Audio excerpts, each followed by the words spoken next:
Welcome to Hood Champion Boxing and Sports. In boxing, you find a way to win or you find a way to lose. Who's putting duck sauce on the fried rice? Some are saying Raymond Muratalla doesn't want anything to do with Andy Cruz. But Andy Cruz, badass Cuban, he doesn't have a whole lot of fights. But he's got a whole lot of fight in him. And I personally think Muratalla is strong, but I think Andy Cruz gets him. And I don't think Raymond Muratalla really wants to fight Andy Cruz. That's just my opinion. Now, Raymond Muratalla was elevated from IBF interim lightweight champion to the full IBF champion once Lomachenko decided he was done with boxing. Can't really blame him. Then Cruz, who's the number one ranked IBF challenger, earned by winning a final eliminator over Hironori Mashiro, getting himself a good stoppage, right? But this is the story here. Because Lomachenko stepped away, and I'll be honest with you, I don't blame it. Lomachenko, man, they were trying to get that man killed at the end of his career. And when he wanted to fight Tank, when he wanted these other fights, they wouldn't fight him. So I don't blame him. But the bottom line is Lomachenko stepped away, and because of that, the IBF's lightweight title, the whole title picture shifted. And Muratalla won the interim belt by beating Zaire Abdulayev. Then he became full champion, right? So now you see Muratalla got to face Andy Cruz, and it's a mandatory defense. So if he doesn't, defend that belt against Andy Cruz, they're gonna strip his ass, right? So negotiations are back underway, and there's a deadline set for the contract agreement. Now, if they can't agree, then he's gonna go to purse bid, and I don't know if Eddie Hearn, who promotes Andy Cruz, is going to want to put his own money up for that. But if so, he can take control of it. But, it seems like these promoters have grown accustomed to Turki Al-Sheikh stepping in and putting up their own money. So we'll see what happens if for some reason the parties fail to come to an agreement and goes to purse bid. But the negotiations have already shown friction. Now, I'm going to tell you, I think Muratalla's camp wants a different fighter. I think they want someone different, maybe somebody not as slick, not as elusive, not as fast, not as twitchy, and not as powerful as Andy Cruz. Andy Cruz, look, they got a lot of fighters, professional fighters now who, especially out of Cuba and the Eastern European fighters, who have those, expanded amateur pedigrees. So when they come in the ring, you look at their pro records, 6 wins, 10 wins, 11 wins, and you're like, okay, they're undefeated, but they have no experience. Shit. Well, you see when they get in the ring what they do, right? So there's a lot of Lomachenkos right now. And what I mean by that is some of these fighters turn pro and they're immediately ready to fight at the championship level. And that's just a reality of what we're dealing with today. Just like the reality of what we're dealing with a lot of these fighters who are beyond 35 and are still out here giving these young lions the business. Anyway, man, there's been a bit of friction with some of the negotiations. Muratalla's camp declined a high-profile offer to make the fight on November 22nd in Saudi on the Zone. And, everybody has issues, always citing financial and promotional misalignment. I got a tough time believing that, but, you okay? When you got ESPN, you got the Matchroom and Turki Al-Sheikh, and then there was the whole thing with the platform it was going to be on, but now that shit's all dead in the water because Top Rank's no longer with ESPN. So I think they were able to work through that. But one thing I do know, man, is if it goes to purse bid, now that ESPN is out the picture, I think Eddie Hearn is going to pick it up, and I think they're confident that Andy Cruz can beat Muratalla. You know what I'm saying? So we just got to understand what's at risk and what can be gained. Now for Muratalla, look, he's the champion. He can scrap. I don't care what no one says. Muratalla can scrap. He can knock you out. But I just think there's some stresses for him going into this fight. Right now, he's out here worrying about being stripped. You know what I'm saying? If he fails to comply with the IBF order, he could lose the title without even fighting Cruz. He doesn't want to deal with that. then his reputational risk. I mean, fans are already saying he's putting duck sauce on the fried rice, afraid to fight Andy Cruz because he knows that's fighting them slick fighters like that. When you're a guy who's looking to basically be a more power puncher than boxer puncher, you may never land the big shot you want, and you can get humiliated. So I could understand the reluctance from Muratalla as far as fighting Andy Cruz. But the bottom line is, when fans start watching this, they start saying, yo, this guy here is avoiding credible challenges. Especially when you start talking about they declined Saudi's offer and sought other opponents, like Floyd Schofield, which I don't know if Floyd Schofield is an easier fight than Andy Cruz, but I don't think he's more difficult than Andy Cruz. But the bottom line is, he's going to mess around, man, and forfeit guaranteed pay if they can't sort this out. And if the purse bid goes to a promoter less favorable to him, or if the broadcast revenue is lower, he's got a lot of financial risk that he has to assume and be okay with. So the bottom line is, without strong broadcast backing, Muratalla has weak bargaining power in negotiations, so that's another risk of the promotional leverage. To be honest with you, I'm not going to say everybody knows who Andy Cruz is, but I'll be honest with you, maybe both of them, as far as their names, their profiles, are probably about the same. I don't think Andy Cruz is more known than Muratalla. But Andy Cruz is with Eddie Hearn, and they got the Saudi connection, so that's never bad, you know what I'm saying? Now, with Andy Cruz, he's the challenger, all right?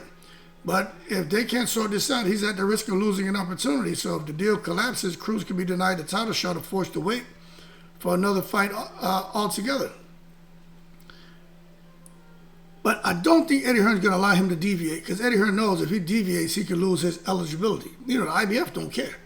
You come playing around with them like you either fight or get out the way, and they'll kick you out of their ranking. So I think Eddie Hearn's going to make sure that, the stars line up, and he's not going to let this fall through the cracks, because Eddie Hearn needs another star.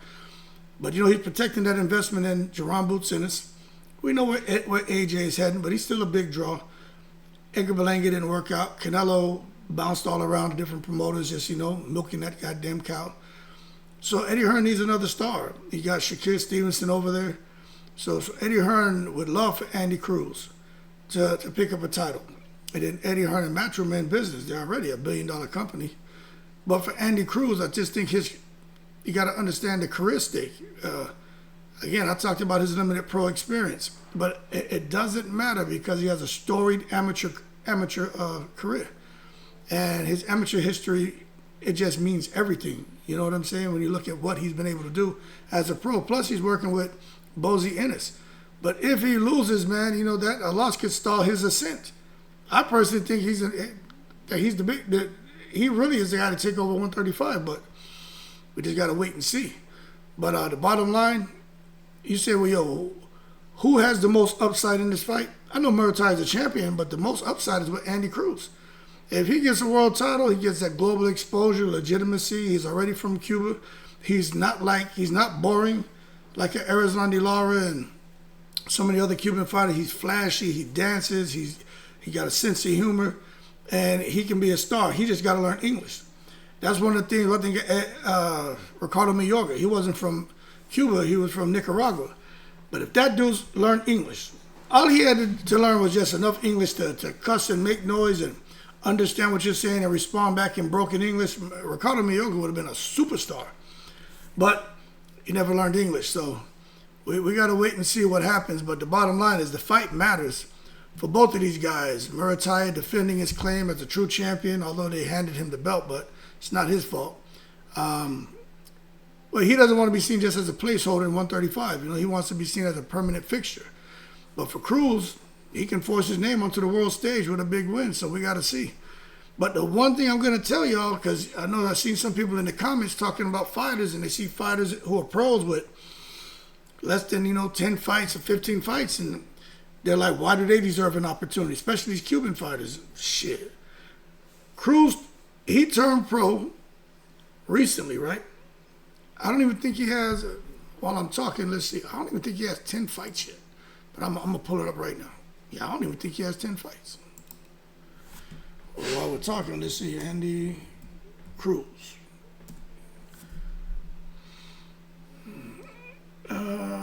Cuban right here.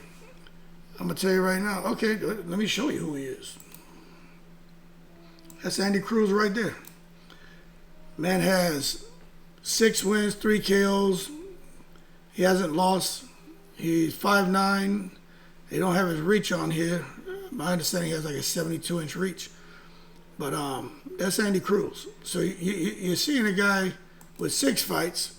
Matter of fact, while I got him up, I might as well show you this, right? Then you got Raymond Muratalla. See if I type that right. Okay, here he is right here.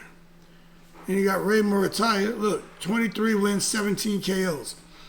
You know, about the same height, reach, pretty comparable.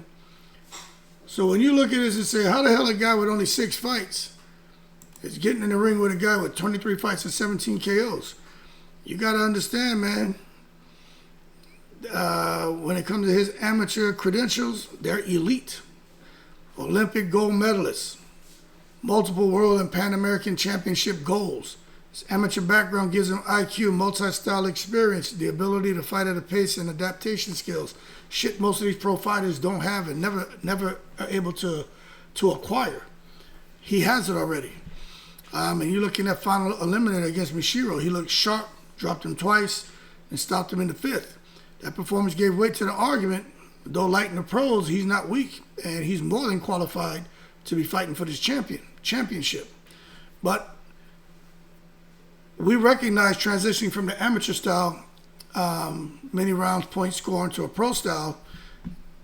It's just non-trivial. We know what that's about, but that's why Cruz has been working with Bozienis up there in Philly, and he's been showing pro-level toughness. He's been showing stamina, and he's been showing finishing ability under pressure.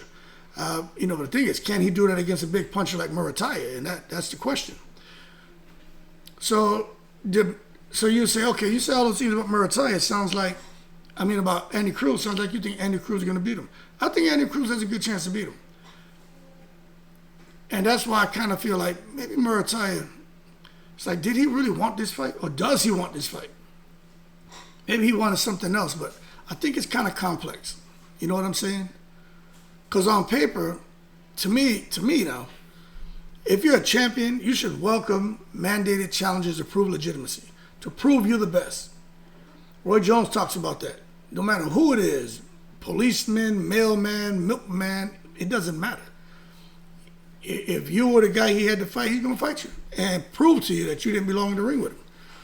But I just think when you look at the behavior and the negotiation of Muratalla, he doesn't seem to be any rush to mess with this guy, man. So we just got to wait and see.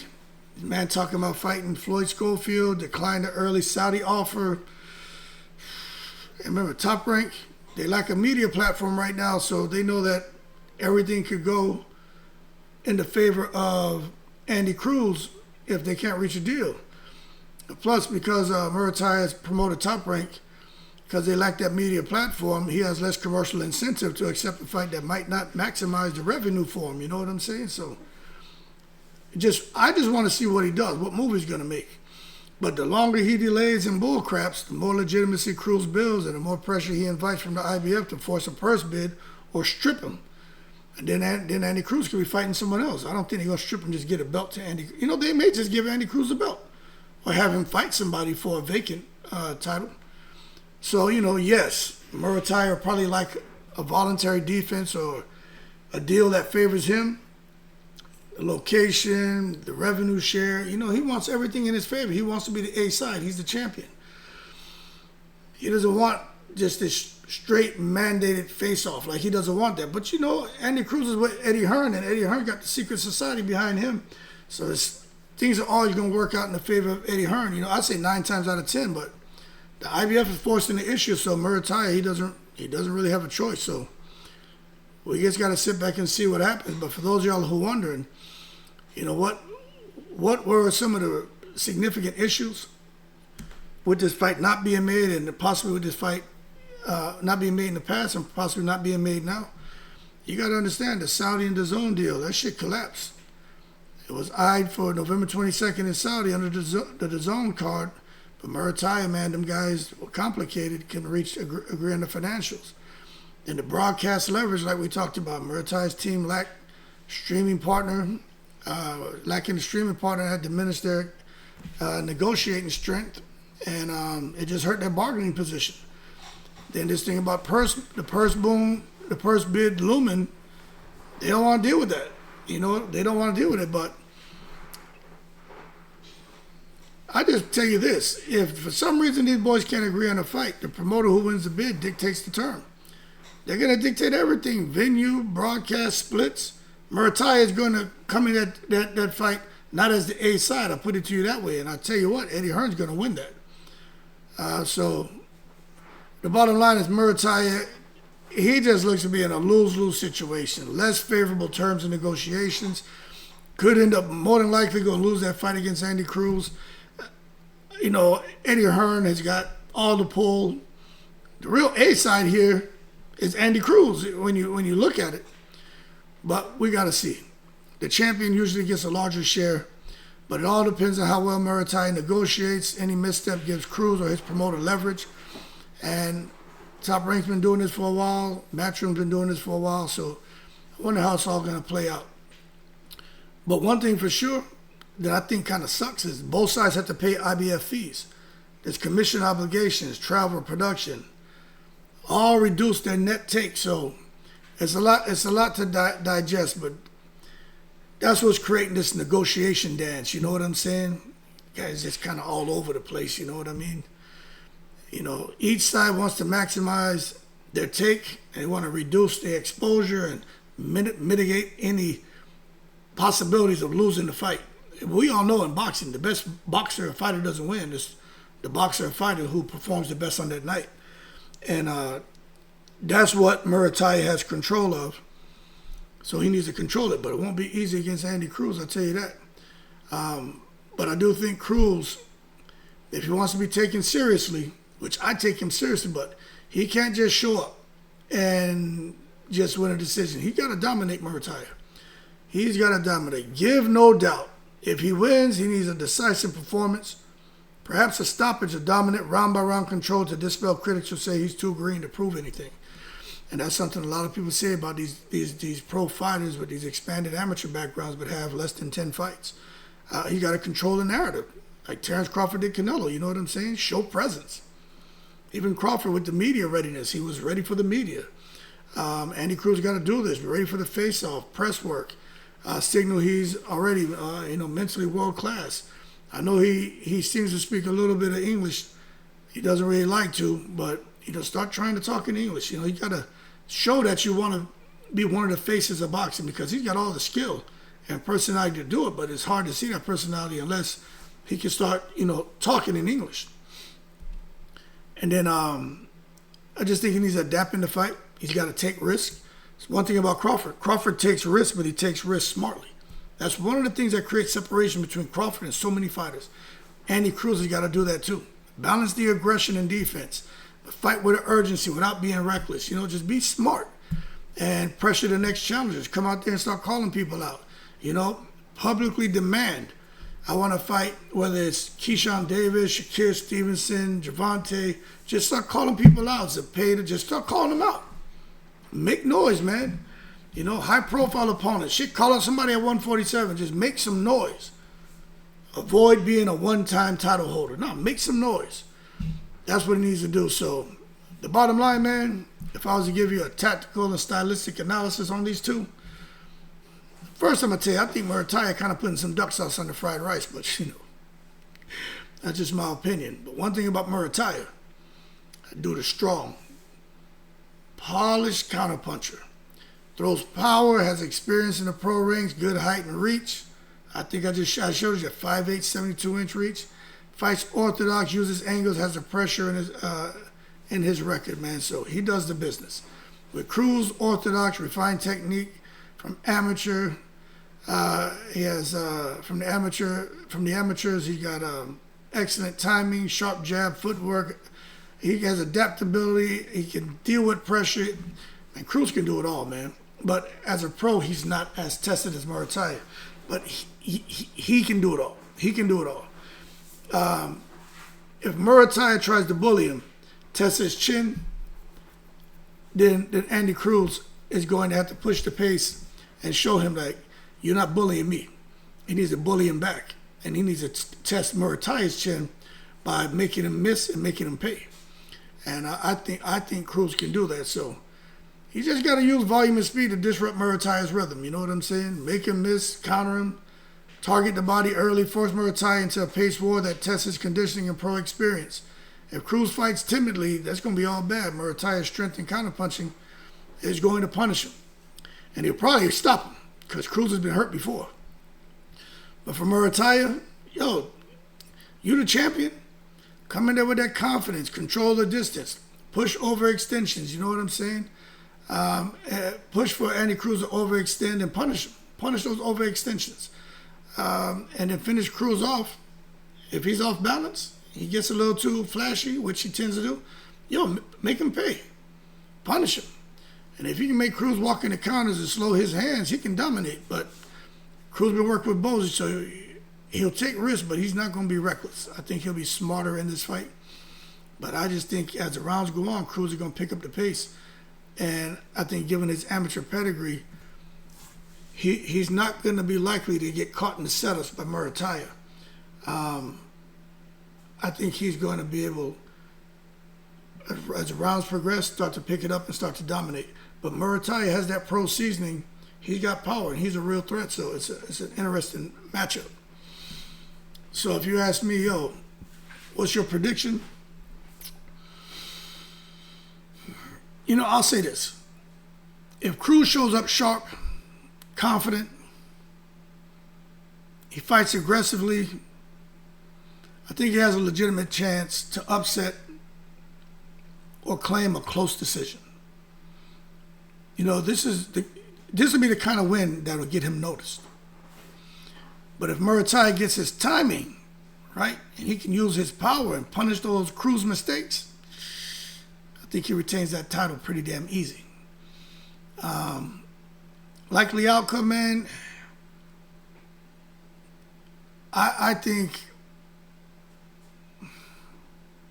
maybe Muratalla wins a decision or late stoppage if he can capitalize on Cruz getting a little bit too flashy, being over aggressive, getting off balance.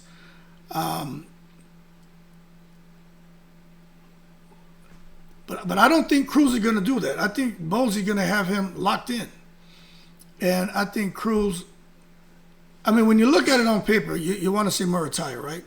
But I just got to give some credit to the trainers here. And I think Bozy Ennis is going to make sure that Andy Cruz puts on the type of performance where his stock is going to skyrocket. As a matter of fact, I'm going to change what I just said. I think Andy, I've been saying it, I'm going to remain consistent. I think Andy Cruz gets him. I think he gets him.